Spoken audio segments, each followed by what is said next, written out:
Thought I'd do some grocery shopping. I'm at Wegner's, and my wife wants some vegetables for crudité, right? So here's a broccoli. That's $2. Not a ton of broccoli there. Here's some asparagus. That's $4. Yep. And carrots.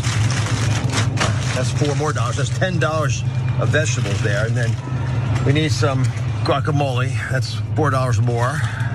And she loves salsa. Yeah, there's salsa there. $6. Must be a shortage of salsa. Guys, that's $20 for crudité, and this doesn't include the tequila. I mean, that's outrageous. And we got Joe Biden to thank for this. Thanks, Biden. Now I can't even have my vegetable plate with my tequila. Now, Dr. Oz thought that little stunt might help his campaign, but in the end, the crudité video ended up helping John Fetterman because immediately after he put that out, Fetterman went on to collect a whopping $500,000. John Fetterman's Senate campaign said it reaped a $500,000 fundraising windfall in just 24 hours after the notorious crudité video. You know, Waz, many people might not know this, but you not only love food, you're a little fancy with your food. So I'm curious, did you know what a crudité is? I did not. I had no idea what that was. That's not something that I'm eating on a regular basis. But again, I figured like it's got lots of vegetables involved, and so it's just a veggie plate. That's probably why I'm not familiar with it. I'm a bit of a carnivore, in that way, and so that's why I'm not too familiar with that food spread. I hear you. It could include all the ingredients that he had mentioned in that clownish video. Also, baby corn. Baby corn is part of the mix sometimes, and I'm a big fan of baby corn. Delicious. Don't know how much it costs baby corn. Days. Yeah. Let's go to the next graphic here because the campaign, Fetterman's campaign, has raked in $11 million in the previous fundraising quarter. Fetterman's communication director said, and $500,000 in one day is a nice bump. Okay, so that kind of puts the $500,000 in perspective. And the campaign release states that the campaign raised more than $65,000 from a sticker Fetterman offered in exchange for donations. And this is what the sticker looks like. We shared it with you yesterday. It was tweeted by Act Blue. To honor Dr. Oz's love for crudité and Wegner's, and also because it's my birthday, we're launching this new limited edition sticker. Make a donation of any amount, plus it's all yours. And it just says Wegner's, let them eat crudité, smart. The thing I appreciate about him is how savvy he is when it comes to meme culture or how to troll. Because the days of earnest politicking or campaigning, I think, at least temporarily, are over, right? The way you kind of get one up over your political opponent is by trolling them or dunking on them. And it's just, Fetterman caught on to that and does a pretty good job with it. And I gotta say, what I'm most impressed with is the consistency of the messaging. And it's like, basically, this guy is some foofy, fancy pants dude who's parachuting in. He is nothing like you, he has nothing in common with you, and does not give a damn about the things that are concerning you in your everyday life. And they're using these moments to bang that home. Like, this dude is literally doesn't know how to grocery shop. Like, he literally has no idea how to shop, right? And so that's what I'm most proud of, man, with the Fetterman campaign. And it's not something, I wasn't paying attention to his campaign. I wasn't that locked in. And in fact, Anna, you're the one who put me on to what he's been doing. And shouts to my man Mike from PA. Like, it's been really cool to watch how these guys have delivered a consistent message. And it's that meat and potato stuff that we talk about, frankly, all the time when we're talking about this stuff, Anna. 1000%. And after the giant number of Americans just clowning on Oz over that video where you're right, it's clear he doesn't know how to shop. He went on Newsmax to say, I was just joking about the crudité. I was just kidding. Sure, I'm sure you're kidding about that. Anyway, maybe we'll show that video in the bonus episode for our members because we are out of time. So you can become a member by going to tyt.com/join, or if you're watching us on YouTube, just click on that join button. Members get exclusive content and they help to keep the show sustainable and corporate advertisement free, which is, in my opinion, the most important thing. Please keep doing that. Thank you for giving me a voice. We love you guys, and we'll see you soon. When I joke about a crudité, which is a way of speaking about how ridiculous it is that you can't even put vegetables on a plate in the middle of a campaign, we'll do whatever we need to do to make sure the people of Pennsylvania respect what we're about, and that we're going to work as hard as we can to fix their problems. It's what I've done my whole life. It's what I'll continue to do. I challenge my opponent. What have you done, rolling your sleeves up in your own life to make life better for the people of Pennsylvania? And I think if the voters, when they do look on November the 8th, they're going to answer one basic question: are we happy with where the country is headed? And I think for most people the answer is no, which is why I'm the choice. I'm the man for change. I'm the person who will put us on the right track and address many of the challenges, cost of living, crime, and our schools that afflict so many Pennsylvanians. And I mean to fixate on it, but I just, for those watching in Pennsylvania, you know how particular many people are about their groceries. What happened with Wegmans and Wegner's? Can you explain that to them? Yeah, I was exhausted. When you're campaigning 18 hours a day, listen, I've gotten my kids' names wrong as well.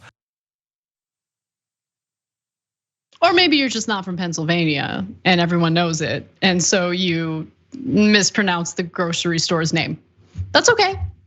It's just the truth, but he just doesn't want to own up to it. I don't know, man. This guy, I have a theory on why Oz is so out of touch. And it's not just that he's fabulously wealthy. It's because he existed in this like daytime television ecosystem where everyone is out of touch.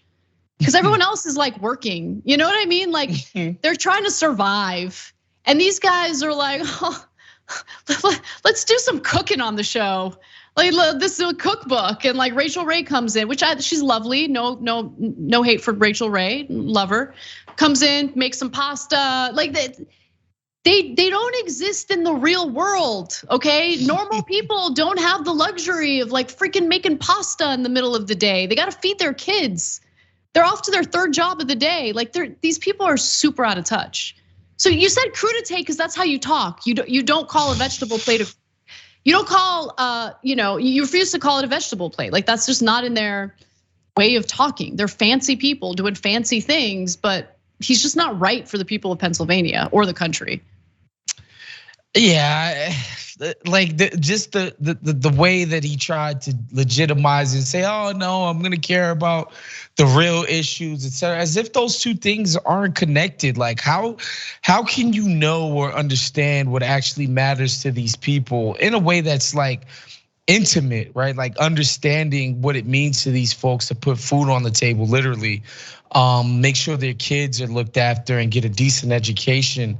How could you even know that if you're just not intimate with these issues? Like it's not stuff that concerns you. So like, it's a joke. This is just a vanity play. And God only knows how much money is actually in being in the US Senate these days. Like there's no way to know, you know what I mean? Like the kind of connections and the kind of secondary corruption and bribes you can take part in by being in the Senate. Cause like I can't understand any other reason to do this if you've already got as much paper as this dude. Yeah, no, I really don't. You're right, I don't get it, I really don't.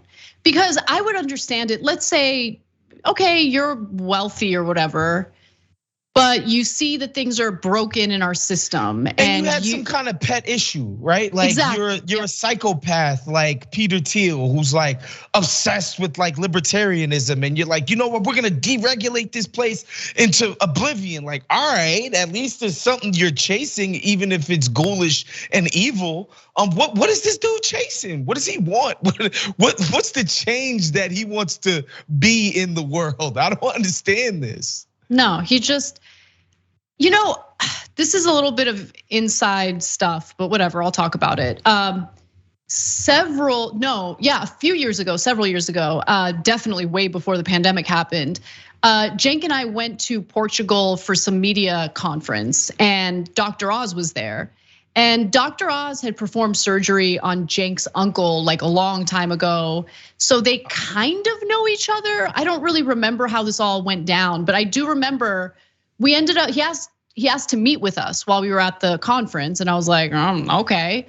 So we meet him in the middle of the day for coffee. And what really stood out to me, and I'm just speaking for myself, he seemed pretty desperate in wanting to like remain relevant because his Oprah stuff was over, his daytime stuff was wrapping up. And he noticed that digital media was, at that time especially, doing really well. And he's like, I gotta make the transition to traditional media. So he was trying to like pick our brains and try to figure out how he could basically use us to make his entrance into digital media, which we really should have helped him out. Like, imagine the amazing content that guy would produce. Like, it'd be amazing. Like, I would love it. Like, just completely embarrassing himself on a daily basis. But yeah, that's the thing that stands out to me about Dr. Oz. Like, once people, especially public figures who get nationwide attention the way Dr. Oz did, they don't ever want to be demoted. They don't know when to stop. I mean, you see it with politicians too, like Rudy Giuliani.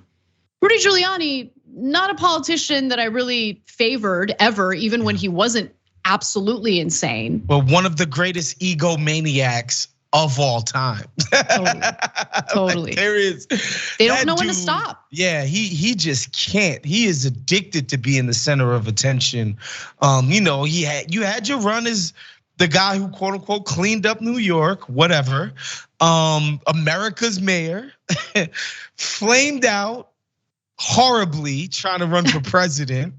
Because the Republicans were just like, this New York, this Yankee, like that was never gonna happen for you.